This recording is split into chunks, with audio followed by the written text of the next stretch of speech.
Dans les capsules précédentes, nous avons vu que le système de monitorage est essentiel dans les efforts de lutte contre l'antibiorésistance et qu'il a pour objectif de dresser un portrait de l'utilisation des antibiotiques et des antiparasitaires dans le domaine vétérinaire au Québec et de fournir aux intervenants concernés des analyses et des informations pertinentes sous forme de rapport. Cette capsule aborde les données ciblées ainsi que les méthodes utilisées pour leur collecte. Les informations reliées à la vente d'antibiotiques et d'antiparasitaires et les informations sur les sites de production sont recueillies dans le cadre du système de monitorage. Plus précisément, ces données comprennent le nom et l'adresse de la meunerie ou de l'établissement vétérinaire vendeur afin de valider les données collectées.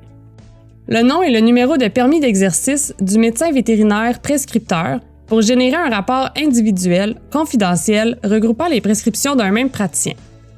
Le nom, la quantité du produit antibiotique ou antiparasitaire vendu, ainsi que la date de la transaction pour estimer les quantités annuelles vendues de ces médicaments. L'identification du producteur pour produire un rapport individuel, confidentiel, regroupant les achats destinés aux animaux d'un même éleveur. L'identification du site de production hébergeant les animaux destinataires du produit, afin d'utiliser ce site comme unité de monitorage dans le secteur des animaux de consommation. L'espèce animale, le stade de production et le nombre d'animaux présents sur le site de production pour fournir un retour d'informations détaillé au producteur. Deux approches sont utilisées pour recueillir ces informations, soit l'approche réglementaire et l'approche volontaire. L'approche réglementaire se base sur deux règlements provinciaux. Le règlement sur l'identification et la traçabilité de certains animaux, qui permet d'utiliser les déclarations de mouvement de bovins, ovins et cervidés afin d'estimer l'inventaire de ces animaux sur les sites de production. Et sur les nouvelles exigences du règlement sur les prémélanges médicamenteux et les aliments médicamenteux destinés aux animaux qui permet d'obtenir les registres de vente et fourniture de prémélanges et d'aliments médicamenteux déclarés par les meuneries, soit les fabricants et les distributeurs. L'approche volontaire repose, quant à elle, sur le consentement individuel des producteurs propriétaires d'animaux à partager les informations permettant de compléter le portrait des antibiotiques et antiparasitaires utilisés sur le site de production. Cette approche vise à récolter les données de vente provenant des établissements vétérinaires qui correspondent principalement aux antibiotiques et antiparasitaires administrés par une autre voie que l'alimentation, telle que par l'injection ou via l'eau de boisson.